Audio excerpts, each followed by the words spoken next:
Ah, what's up, guys? I'm Lazy Universe, your master to the geeky and nerdy, and I know that you can probably notice kind of the mess. I have a chair sitting next to me here. No, I was just playing because I just got it today. Just called 2. And also later I will be playing the popular Lollipop Chainsaw. So yeah, that's my day so far. Anyways, I'm here to talk to you guys about an old anime that I actually really did love growing up as a child, and quite honestly, it's really kind of weird how it's grown in obscurity for a lot of people. Yu Yu Hakusho. Yu Yu Hakusho was a series that was created by Yoshiro Togashi, and a guy who became very well known more for Hunter x Hunter. But sadly, it's like nobody even recognizes what was Yu Yu Hakusho. I do have only 2 volumes of the manga, and in honesty, I like the anime more than the manga, if I can be honest. I mean, it's not like, the manga has really anything really good to give us right now, but really love the anime more. The anime was brought over by a man named Justin Cook, who also became the voice actor, as you would know, for Yukusei Urameshi. Cook was very in love with Yu Yu Hakusho, and so he brought it over here to the States.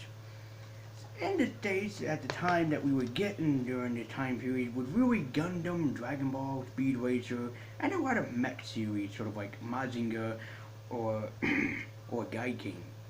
So really, we weren't having a lot of really influential animes. More than likely, mostly we were getting Gatchaman, which was really influential at the time. But here in the 90s, we were introduced into Yu Yu Hakusho, and a lot of people probably think it's boring. The main character dies in the first episode. What really sets it apart compared from other animes at the time, well, I mean that Goku died in the first episode of Dragon Ball Z too, so but still, he was alive in Dragon Ball, but died at the first episode of Dragon Ball Z. Oops. So, anyways, you could say he was alive, and then he was killed. The reason why he was killed is actually for a very influential reason, is that so he could learn what life is, because you could say he's a really big troublemaker kid. He always has these things that he's always doing. He's smoking, he's sort of like hitting on women. In the manga, it was well put that he like looks up their skirt and he also grabs their breast when they don't really appreciate it. So he's kind of a dickhead in that way. But his mother's very sick. He's looking after his mother. He and his mother sort of like dick around with one another. So they don't really have that like good common mother-son relationship. It's more of like one of those. It's not really an abusive relationship, but it's more of like you could say mother doesn't really care for you could say all that much. Um, so it just kind of sucks the way that it is. I mean, she does care for him, but at the first beginning of the episode, she doesn't care about him until after he dies, which is sad, and then she died to depression because of that. And it's really, kind of like depressed method, but, Tagachi really created a pretty popular series. It didn't get popular for me, however, until the Dark Tournament saga. The Dark Tournament was introduced at basically like a season 2 or part 2 to the part of it. You know how like some people say like the Frieza saga was like season 1 of Dragon Ball? That's kind of what I consider here. Like the Dark Tournament saga is really the season 2 here, and it's really my favorite. In the Dark Tournament saga, we are introduced to King Enma Jr., who takes Yukusei in, as well as Death herself. Note how I said Death herself. Yeah, I. Oh God, what is her? I'm sitting here going, oh God, what is her name? I'll think of it afterwards. But she's Death, and she is actually the cutest representation of Death in the entire world, and it's really adorable. So she takes Yukisei to meet King Enma, and King Enma gives Yukisei an egg and tells him if you are evil, the egg will become corrupted. But if you are good and pure of heart, then the egg will become something useful, and it becomes a damn penguin dragon thing. in the the three something beast arc. I can't remember what that was. The three mystical beast arc, something like that. But the Dark Tournament is where it began, because this is where you could say it introduced to Kuwabara, who actually, killed himself or something like that happened, and he's also introduced to Hiei and Kurama, who do become actually pop favorite characters later on toward the end of the series. Yu Yu Hakusho had to be my number one favorite anime of all time, and nothing even comes close to topping it. I've seen and read some anime and some manga. The manga did not stand at number one, sadly. No, so far the favorite manga that I've read so far, like of the years, had to be at least not only the Bleach, which I would put at number two, and number one definitely the Promised Neverland. I was not expecting that first volume to end the way that it did and to go the direction that it went. And for those of you who've seen The Promised Neverland or read it, you know exactly what I mean. But for those of you, this is why you need to visit Amazon or your local bookstore and pick up The Promised Neverland. I promise you, it'll be worth the read. But in all honesty, Yu Yu Hakusho was like in late 90s, early 2000s anime, and I watched basically every episode of it.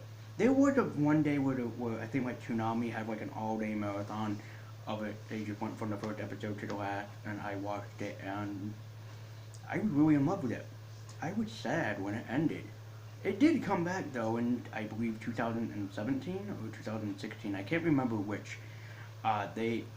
Tagashi had announced that the anime was coming back, but only for a limited time, and it was a limited time thing. It was never shown on Toonami. It was only like Blu-ray, DVD, basically thing. So that was the only way that you could be able to see it.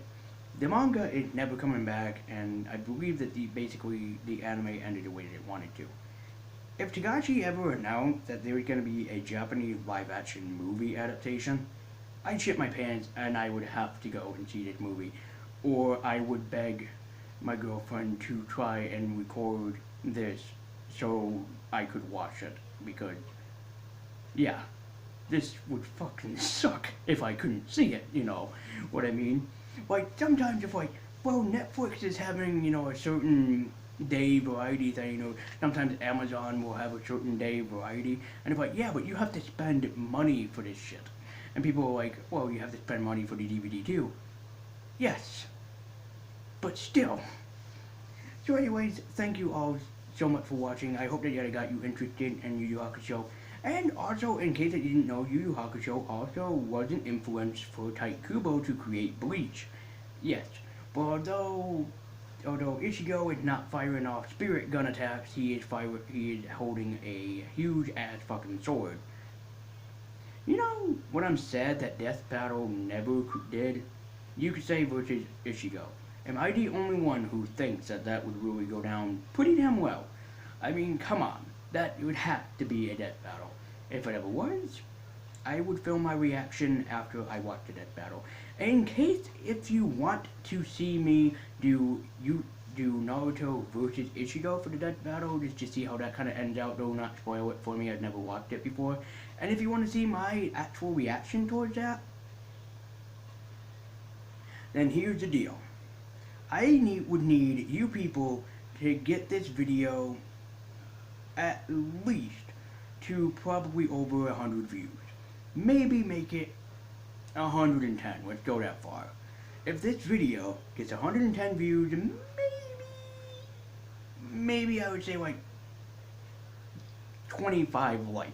110 views, 25 likes.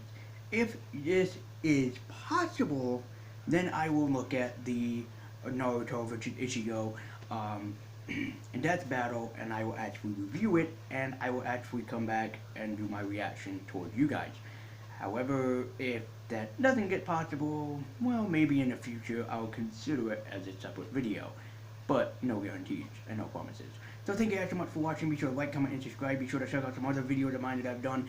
And I hope that I got you interested in Yu Yu Hakusho. It's a dark, action, gritty, sort of like horror-themed aspect of a anime.